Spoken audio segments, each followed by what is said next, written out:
ফারজানা রহমান শারমিন জানতে চেয়েছেন, প্রচন্ড গরমের কারণে যদি ঢিলা গেঞ্জি পরিধান করি তাহলেও কি আল্লাহ লানত বর্ষিত হবে? এবং মুসলিউদ্দিন হৃদয় জানতে চেয়েছেন, পুরুষ ডাক্তার দ্বারা সিজার ডেলিভারি করানো যাবে, জায়েজ কিনা?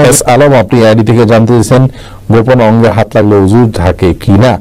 ফারজানা সুলতান আপনি জানতেছেন, কিবলার দিকে পা দিয়ে শোয়া যাবে কিনা? কিবলার দিকে। এরপরে ওরাত আইন মারিয়া আপনি জানতে চেয়েছেন, অন্য ধর্মের লোকদের কি বাসা ভাড়া দেওয়া যাবে? যাবে। মুয়াজ ইনসান আপনি জানতে চেয়েছেন, সুদের টাকা দিয়ে তৈরি করা বাড়িতে আমল করলে আমল কি কবুল হবে? ইফতিখার শুভ আপনি জানতে চেয়েছেন, নখপালিশ লাগিয়ে নামাজ পড়লে নামাজ হবে কিনা? নখপালিশ লাগিয়ে যদি আপনি ওযু করেন তাহলে ওযু হবে না, আর ওযু হলে নামাজ হবে না। অতএব বলতে পারেন নখপালিশ লাগিয়ে ওযু করে নামাজ পড়লে নামাজ হবে না। কিন্তু যদি ওযু অবস্থায় নখপালিশ লাগিয়ে আপনি নামাজ পড়েন ওযু অবস্থায়, তাহলে ওই নামাজটা হবে। পরবর্তীতে আবার যখন নামাজের সময় হবে বা ওযু ভাঙবে তখন আপনাকে নখপালিশ রিমুভ করে তারপর ওযু করতে হবে, অন্যথায় এটি জায়েজ হবে না। মা বোনরা মাসিকের দিনগুলোতে নেল পালিশ ইউজ করতে পারেন, কোনো অসুবিধা নেই, যদি তখন নামাজের অপশন তাদের নেই। কিন্তু পরবর্তীতে আবার নামাজ যখন শুরু হবে তার আগে তাদেরকে সেটি রিমুভ করে নিয়ে তারপর ওযু করে নামাজ পড়তে হবে। মুসলিউদ্দিন হৃদয় জানতেছেন, পুরুষ ডাক্তার দ্বারা সিজার ডেলিভারি করানো যাবে, জায়েজ কিনা? যদি বিকল্প না থাকে তাহলে জায়েজ আছে, কিন্তু এটি আমাদের দেশের জন্য খুবই লজ্জাজনক একটি অধ্যায়। বাংলাদেশে এখন অহরহ ডেলিভারি করানো হয়, সিজার করানো হয় পুরুষ ডাক্তারের মাধ্যমে। শুধু বাংলাদেশে নয়, সৌদি আরবেও এটি আমি দেখেছি, কাছে থেকে জেনেছি যে পুরুষ ডাক্তাররা এই কাজগুলো করেন। এটি খুবই গর্হিত কাজ, খুবই গর্হিত কাজ। নারী ডাক্তারদেরকে উৎসাহিত করা উচিত এবং নারীদেরকে ডাক্তারি পড়ানো উচিত এবং এই কাজগুলো নারী ডাক্তারদের উপর ছাড়া উচিত। অন্যান্য সেক্টরে ডাক্তার চলে যাচ্ছেন, নারীরা গাইনিতে না গিয়ে অন্যান্য অনেক ডিপার্টমেন্টে চলে যাচ্ছেন, অথচ গাইনিতে পুরুষরা আসছেন। এটি মুসলিম কান্ট্রি বা মুসলিম সমাজের জন্য লজ্জা ছাড়ার কিছু নয়। একজন রোগী হিসাবে আমরা যদি অনন্য উপায় হই, অন্য কোনো বিকল্প ব্যবস্থা না থাকে, তাহলে আমাদের জন্য এটি জায়েজ রয়েছে। হোসেন আহমদ জানতে চেয়েছেন, আমার পরিপূর্ণ বয়স হচ্ছে, আমি বিয়ে করতে চাই, এখন আমার পরিবারকে কিভাবে বলতে পারি, পরামর্শ চাই। আপনার বিয়ের বয়স হচ্ছে, আপনি নিজে না বলতে পারলে অন্য কারো মাধ্যমে বলাবেন। এই জন্যই তো গোটা পরিবারকে দিনের পথে আনার জন্য আগে চেষ্টা করতে হয়। তারা যখন দিন বুঝবেন তখন তাদের সবকিছু বোঝানো সম্ভব হবে কোন হাদিসের আলোকে। আপনি নিজে না পারলে অন্য কারো মাধ্যমে করবেন। আলমগীর হোসেন জানতেছেন, নামাজের সময় মোবাইলে চোখ গেলে কি নামাজ হবে? নামাজ হয়ে যাবে, কিন্তু এটি নামাজের মানকে অনেকখানি নিচে নামিয়ে দিবে। মোবাইল এর দিকে হোসেন আহমদ জানতে চেয়েছেন, আমার পরিপূর্ণ বয়স হচ্ছে, আমি বিয়ে করতে চাই, এখন আমার পরিবারকে কিভাবে বলতে পারি, পরামর্শ চাই। আপনার বিয়ের বয়স হচ্ছে, আপনি নিজে না বলতে পারলে অন্য কারো মাধ্যমে বলাবেন। এই জন্যই তো গোটা পরিবারকে দিনের পথে আনার জন্য আগে চেষ্টা করতে হয়। তারা যখন দিন বুঝবেন তখন তাদের সবকিছু বোঝানো সম্ভব হবে কোন হাদিসের আলোকে। আপনি নিজে না পারলে অন্য কারো মাধ্যমে করবেন।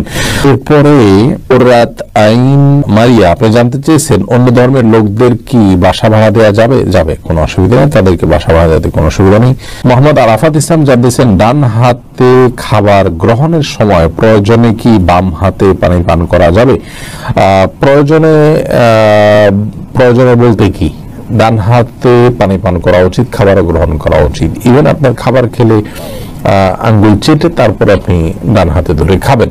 যদি আমাদের দেশে ওলামা ইকরাম বলেন যে বাম হাতে আপনি পানির পাত্র ধরলেন, ডান হাত দিয়ে ঠেক দিলেন, তার মানে দুই হাত ধরে খালেন, এটা জায়েজ আছে, এটা একটা পন্থা মাত্র, কিন্তু সবচেয়ে উত্তম হয় সরাসরি ডান হাতে খাওয়া। সেক্ষেত্রে খাবার লেগে যাওয়ার যে ভয় থাকে গ্লাস ইত্যাদিতে, সেটা থেকে বাঁচার জন্য আপনি পরিষ্কার করে নেবেন, আলতো করে ধরবেন, কিন্তু ডান হাতে খাওয়া উচিত, পান করা উচিত, যেহেতু হাদিসে সুস্পষ্ট ডান হাতে খাওয়া পান করার নির্দেশ রয়েছে। মুয়াজ ইনসান আপনি জানতে চেয়েছেন, সুদের টাকা দিয়ে তৈরি করা বাড়িতে আমল করলে আমল কি কবুল হবে? সুদের টাকা দিয়ে তৈরি করা বাড়িতে যদি আমল করেন তাহলে আমল কবুল হবে না, বিষয়টি কিন্তু সেরকম নয়। ধরুন সুদের টাকা দিয়ে আরেকজন বাড়ি করেছে, আপনি সেখানে আমল করেছেন, তো আপনার আমল কবুল হওয়ার সাথে ওইটার কোনো সম্পর্ক নেই।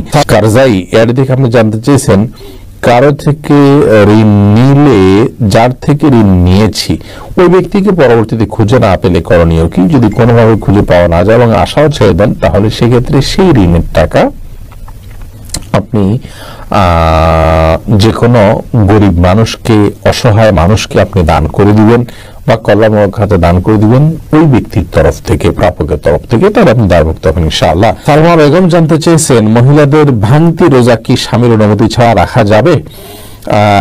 স্বামীর অনুমতি ছাড়া রাখা যাবে না। স্বামী যদি বলো যে হ্যাঁ রাখো, রাখতে পারে, আর যদি স্বামী বাসায় থাকেন তাহলে সেক্ষেত্রে স্বামীর অনুমতি নিয়ে তারপরে রাখা উচিত। ভাঙতি রোজা যেগুলো, এগুলো তো ফরজ রোজা, কিন্তু ওই দিন রাখাটা তো আপনার জন্য ফরজ নয়, অতএব দিনটা নির্দিষ্ট করার ক্ষেত্রে তার সম্মতি নিয়ে করা উচিত। আপনি ইফতিখার শুভ, আপনি জানতে চেয়েছেন নখপালিশ লাগিয়ে নামাজ পড়লে নামাজ হবে কিনা? নখপালিশ লাগিয়ে যদি আপনি অজু করেন তাহলে অজু হবে না, আর ওজু না হলে নামাজ হবে না। অতএব বলতে পারেন নখপালিশ লাগিয়ে অজু করে নামাজ পড়লে নামাজ হবে না। কিন্তু যদি অজু অবস্থায় নখপালিশ লাগিয়ে আপনি নামাজ পড়েন অজু অবস্থায়, তাহলে ওই নামাজটা হবে। পরবর্তীতে আবার যখন নামাজের সময় হবে বা অজু ভাঙবে তখন আপনাকে নখপালিশ রিমুভ করে তারপর অজু করতে হবে, অন্যথায় এটি জায়েজ হবে না। মা বোনরা মাসিকের দিনগুলোতে নেল পালিশ ইউজ করতে পারেন, কোনো অসুবিধা নেই, যদি তখন নামাজের অপশন তাদের নেই। কিন্তু পরবর্তীতে আবার নামাজ যখন শুরু হবে তার আগে তাদেরকে সেটি রিমুভ করে নিয়ে তারপর উজু করে নামাজ পড়তে হবে। এস আলম, আপনি আইডি থেকে জানতে চেয়েছেন গোপন অঙ্গে হাত লাগলে উজু থাকে কিনা? আমাদের দেশ ওলামায়ে কেরামের মতে, বাহানার মতো ওলামায়ে কেরামের মধ্যে গোপন অঙ্গে হাত লাগলে উজু ভাঙবে না। তবে আরবিন স্কলার, সৌদি ওলামায়ে কেরাম, তাদের মতে গোপন অঙ্গে হাত লাগলে উজু ভেঙে যাবে, যেহেতু আপনার একটা হাদিস রয়েছে যে মান মাসসা যাকারাহু ফালিয়াতাওয়াদ্দা, এজন্য তারা হাত লাগলে বলতে কাপড়ের উপর দিয়ে নয়, সরাসরি যদি কেউ স্পর্শ করে তারা ওটাকে ওযু ভঙ্গের কারণ হিসাবে উল্লেখ করেন। অতএব সেই জায়গা থেকে এটা ওযু ভঙ্গের কারণ তাদের মতে, আমাদের সুলামাইকের মতে এটি ওযু ভঙ্গের কারণ না। আলমগীর হোসেন জানতেছেন, নামাজের সময় মোবাইলে চোখ গেলে কি নামাজ হবে? নামাজ হয়ে যাবে, কিন্তু এটি নামাজের মানকে অনেকখানি নিচে নামিয়ে দিবে। মোবাইল এর দিকে চোখ যাওয়া উচিত নয়, বরং নামাজের সময় সিজদার জায়গায় চোখ থাকা উচিত। নামাজের দিকে অন্যদিকে মন যেতে পারে সে বিষয়গুলোকে সরিয়ে ফেলা উচিত নামাজের আগেই।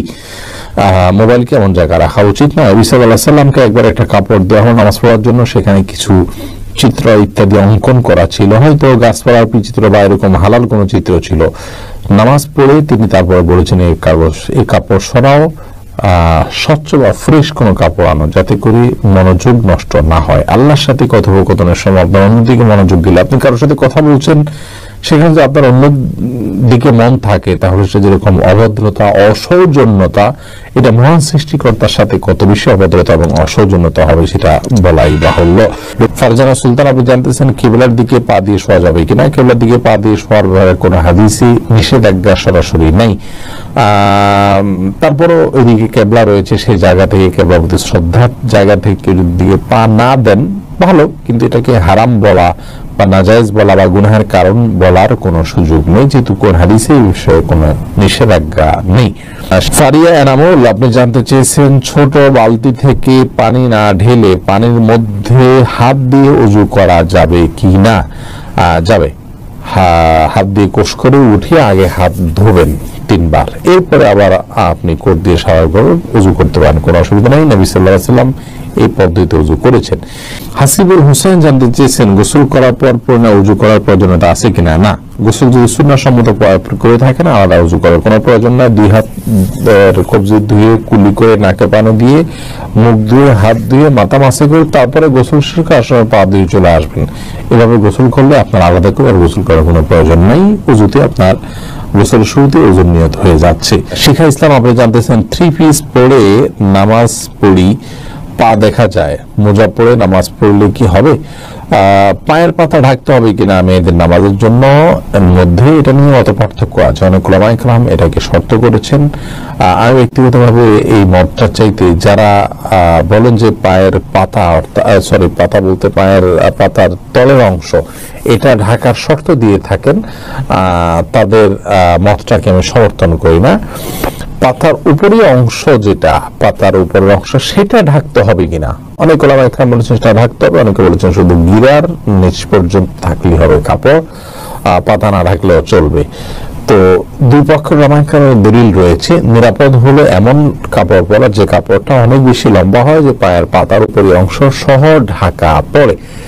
তো তলা ঢাকার জন্য, মোজা পরার জন্য আলাদা করে কষ্ট করা বা কসরত করা এটা আবশ্যক নয়। ইনশাআল্লাহ বিইذনিল্লাহ নামাজ হয়ে যাবে যদি কেউ মোজা না পড়ে। ফারজানা রহমান শারমিন জানতে চেয়েছেন, প্রচন্ড গরমের কারণে যদি ঢিলা গেঞ্জি পরিধান করি তাহলেও কি আল্লাহ লানত বর্ষিত হবে? এবং ফারজানা, যদি বাসা বাড়িতে আপনি পড়েন তাহলে তো আল্লাহ লানত বর্ষিত হওয়ার কোনো প্রশ্নই ওঠে না, যদি গায়ে মহারামের সামনে সেটা পড়ে না যান। আপনি বা সেটা পরার পরে উপর দিয়ে পাতলা ওড়না পরে নেন, যাতে আপনার সৌন্দর্য প্রকাশিত না হয় গায়ে মহারামদের সাথে। এরকম যদি চলেন তাহলে কোনো অসুবিধা নেই বাসা বাড়িতে। আর বাসা বাড়ির বাইরে যদি আপনি যান তাহলে সেক্ষেত্রে বোরকার নিচে যদি আপনি এই ধরনের পোশাক পরেন কোনো অসুবিধা নেই ইনশাআল্লাহ বিইذনিল্লাহ। অর্থাৎ আপনার পর্দা, বাইরে যখন যাবেন পর্দা মেনটেন করতে হবে। গরম এর কষ্ট যত বেশি, জাহান্নামের গরমের কষ্ট তার চাইতে অনেক বেশি। অতএব পর্দা লঙ্ঘন যেন না হয়, পরপুরুষের সামনে যাতে আপনার পর্দা লঙ্ঘিত না হয়, সে বিষয়টা আপনি খেয়াল করবেন। এছাড়া বাকি অবস্থাতে আপনি করতে পারেন। নিশান, আপনি জানতে চেয়েছেন ওযু করার সময় বেসিনে পা ধোয়া কি ঠিক? নিজের বাসা বাড়িতে অসুবিধা নেই, করতে পারেন, তবে আপনার রিস্ক মুক্ত হওয়াটা আর বিষয় মাথা রাখতে হবে। নিজের জন্য রিস্কি হলে সেটা আপনার জন্য করা উচিত হবে না, কারণ নিজেকে বিপদের মুখে ঠেলে দেওয়া জায়েজ নয়। অসময় এখান থেকে পড়ে বা দুর্ঘটনার শিকার হতে পারে মানুষের। যদি সেরকম না হয়, আপনি আশপাশে কিছু ধরে করতে পারেন, তাহলে এটা জায়েজ আছে। কিন্তু পাবলিক প্লেসে বা বাইরে এরকমটি করা অনুচিত, যেহেতু এটা দৃষ্টিকটু। অন্য ধরনের মানুষরা আছে যারা এই বেসিন ব্যবহার করবে, তারা দেখে হয়তো ইসলাম সম্পর্কে বাজে ধারণা নিবে, বা তাদের হক নষ্ট হতে পারে, বা আশপাশে পানি পড়ে ভিজে যাবে, জায়গাগুলো নষ্ট হবে। সেই জায়গা থেকে পাবলিক প্লেসে এমনটি না করা উচিত, কিন্তু করলে ওযু হয়ে যাবে।